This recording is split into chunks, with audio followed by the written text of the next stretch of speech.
Hello everyone, I am Vaishali. कैसे हो आप सब? आज की वीडियो में हम लोग यहाँ पे ये डिस्कस करेंगे, जो भी बच्चे CSIR नेट का एग्जाम दे रहे हैं 28 फरवरी को, जो मैथ्स के स्टूडेंट हैं, तो उन लोगों को रिवीजन जो अभी आप कर रहे हो 9 दिन का, जब आपको रिवीजन करना है तो इन 9 डेज में रिवीजन करते समय आपको MSQ को बहुत ज़्यादा एम्फेसिस देना है। क्यों देना है, किस लिए देना है, वही मैं बताने के लिए आई हूँ, और रिविजन स्ट्रेटेजी में कैसे तुम लोग चेंजेस करोगे। तो ध्यान से सुना।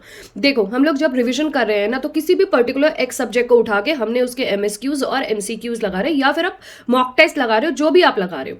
याद रखो, जिन भी क्वेश्चंस को आप कर रहे हो तो ज़्यादा से ज़्यादा एटलीस्ट एक सब्जेक्ट के हर दिन में 5 से 7 MSQ करने की कोशिश करो। क्योंकि जब MSQ करोगे ना, तो वहाँ पे एग्जाम में हमें ये पता होता है कि पार्ट ए, पार्ट बी और पार्ट सी, 3 पार्ट हमारे एग्जाम में आते हैं। जो हमारा पार्ट सी है ना, उसमें टोटल हमारे पास 60 क्वेश्चंस होते हैं। उन 60 क्वेश्चंस में से हमें आउट ऑफ 60 क्वेश्चंस हमें 20 क्वेश्चंस करने होते हैं। This is for basically maths students. So 20 questions हमें अटेम्प्ट करने होते हैं। Out of these 20 questions we have each question is of 4.75 marks, अगर करेक्ट होता है। दूसरा, there is no negative marking, ये भी सबको पता है। तीसरा, कि जब हमारे पास कोई निगेटिव मार्किंग नहीं होती, हमें ये 20 क्वेश्चंस करने हैं, और पॉइंट इज कि ये मल्टीपल सेलेक्ट टाइप के क्वेश्चंस होते हैं। क्लियर? तो मल्टीपल सेलेक्ट हो गए, 4.75 मार्क्स का एक क्वेश्चन को मार्किंग मिलता है पॉजिटिव, और निगेटिव इसमें मार्किंग नहीं होती, और 20 क्वेश्चंस हमें अटेम्प्ट करने होते हैं, और 60 क्वेश्चंस टोटल हमें चॉइस के लिए मिलते हैं। क्लियर?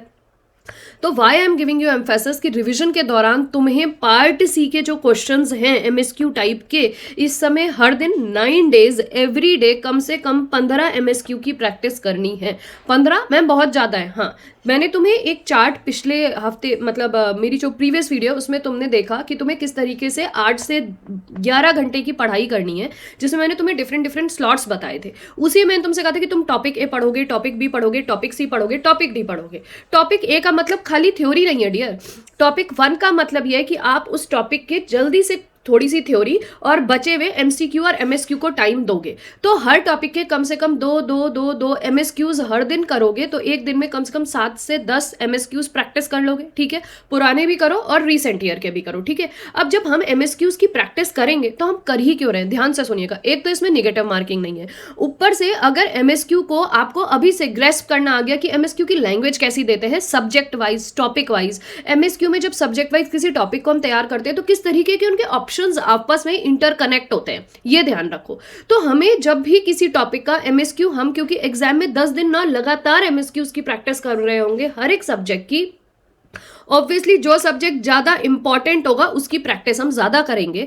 तो हमें वहां पे MSQ जो हम पढ़ेंगे ना, हमें ऐसा नहीं लगेगा कि ये कुछ नया ही हम पढ़ रहे हैं। हमें लगेगा जो चीज हम ऑलरेडी प्रैक्टिस कर चुके हैं, हम उसी की प्रैक्टिस कर रहे हैं, या उसी तरीके के क्वेश्चंस को पढ़ रहे हैं। उनमें जो ऑप्शंस होंगे ना ABCD के फॉर्म में, आप उनको भी कोरिलेट करना समझ जाओगे एग्जाम के दौरान जब आप एग्जाम दोगे। तो practising of MSQ plays a very major role. पहले ध्यान रखो, तुम्हें ज्यादा से ज्यादा नंबर ये दिलाएगा। दूसरी बात, ये तुम्हें एग्जाम को क्वालिफाई करने के और नजदीक लेके जाएगा। तुम इससे JRF तक आराम से क्वालिफाई कर सकते हो, क्योंकि यहां से टोटल 95 मार्क्स आप कॉन्कर कर सकते हो। तो आई एम नॉट सेइंग कि आप पूरे के पूरे 95 ले आओ, ये तो पॉसिबल नहीं है, लेकिन ऐसी स्ट्रेटेजी हम प्लान कर सकते हैं। आज से ही 9 दिन लगातार MSQ को प्रैक्टिस करते करते हम वहां पे more of number of MSQs को कर पाएंगे, सही कर पाएंगे। दूसरी बात, जब MSQ के सारे ऑप्शंस आप सही करते हो ना, तभी आपको पूरे मार्क्स मिलते हैं।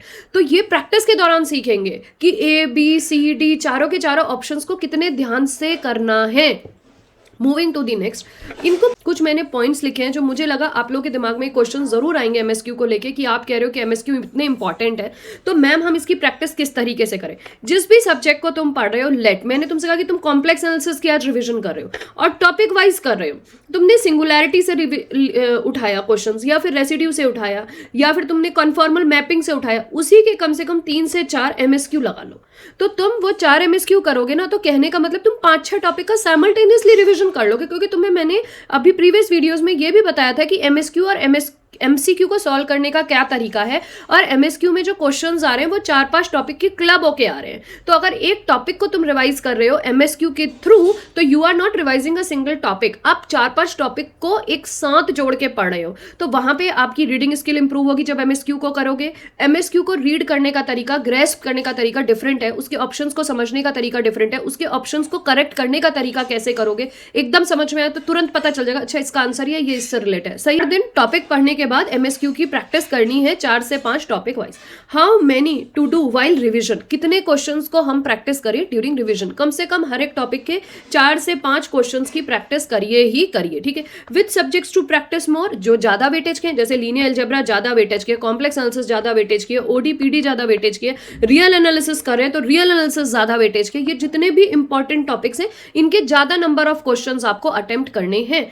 वेयर टू प्रैक्टिस, आप जब भी एमएसक्यू को करें किसी भी टॉपिक के, उसको एक सेपरेट रजिस्टर बनाइए और उस पर एमएसक्यू लिखते जाइए। जैसे मैंने आज एक एमएसक्यू पढ़ा, दूसरा पढ़ा, तीसरा पढ़ा, चौथा पढ़ा, तो रिवीजन के दौरान एक रजिस्टर पे मैंने उस क्वेश्चन को और उसके ऑप्शंस लिख दिया अपनी लैंग्वेज में शॉर्ट बना के, ताकि जब एग्जाम से 2 दिन पहले 3 दिन पहले मैं फाइनल रिविजन करूंगी और मुझे लग रहा है कि अगर उस एमएसक्यू से मैं कुछ सीख रही हूँ तभी मैं उसको नए रजिस्टर में लिखूंगी, और अगर वो एमएसक्यू मुझे पूरा आता है, सारे ऑप्शंस मुझे क्रिस्टल क्लियर है, तो मैं उसको नहीं लिखूंगी। That is waste of time, क्योंकि वो तो आपने अपने आप ही अपनी हार्ड डिस्क में, अपने दिमाग की मेमोरी में ऑलरेडी सेव कर लिया है ना। आपको सिर्फ उसको लिखना है जिसको आप नहीं समझ पा रहे हो, जो आपके लिए मॉडरेट या डिफिकल्ट लेवल का कहीं पे कोई पॉइंट फंस रहा है, उसको आप नए रजिस्टर में लिखकर प्रैक्टिस करोगे। सो यहाँ पे I hope at the end of video मैं तुम लोगों को ये मैं तुम्हें समझा पाई होंगी कि एमएसक्यू कितना मेजर रोल प्ले करता है हमें एग्जाम को क्वालिफाई करने के लिए। तो आज से ही अगर एमएसक्यू एमसीक्यू रैंडमली कोई भी प्रैक्टिस कर रहे हो, कोई भी मॉक टेस्ट प्रैक्टिस कर रहे हो, लगा रहे हो,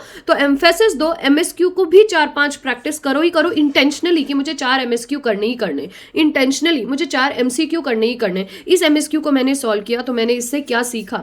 सो आपको ये चीजें यहाँ पे बहुत ज्यादा ध्यान में रखनी है। ये ध्यान रहेगा आपको कि जब आप एमसीक्यू या एमएसक्यू की प्रैक्टिस करेंगे तो आपको ये चीज ध्यान में रखनी होगी कि इसकी प्रैक्टिस एमएसक्यू की और एमसीक्यू की किस तरीके से की जाएगी, ताकि वो एग्जाम करते समय आपको हेल्पफुल लगे। ये वीडियो आपको जरा सी भी मदद कर रही हो आपके एग्जाम की प्रैक्टिस करने में, तो प्लीज चैनल को जरूर सब्सक्राइब करिएगा और अपने कमेंट जरूर देके जाइएगा, ताकि मेरी ये सीरीज जिसमें मैं आप लोग को मोटिवेट कर रही हूँ और बता रही हूँ कि आप अपने एग्जाम को ऑब्वियसली पढ़ तो सभी रहे होगे, बट किस दिशा में और किस तरीके से आपको प्रैक्टिस करनी चाहिए ताकि आप अपनी स्किल्स को एनहांस कर सके, कमेंट जरूर लिख के जाइएगा, ठीक है। So thank you for watching this video.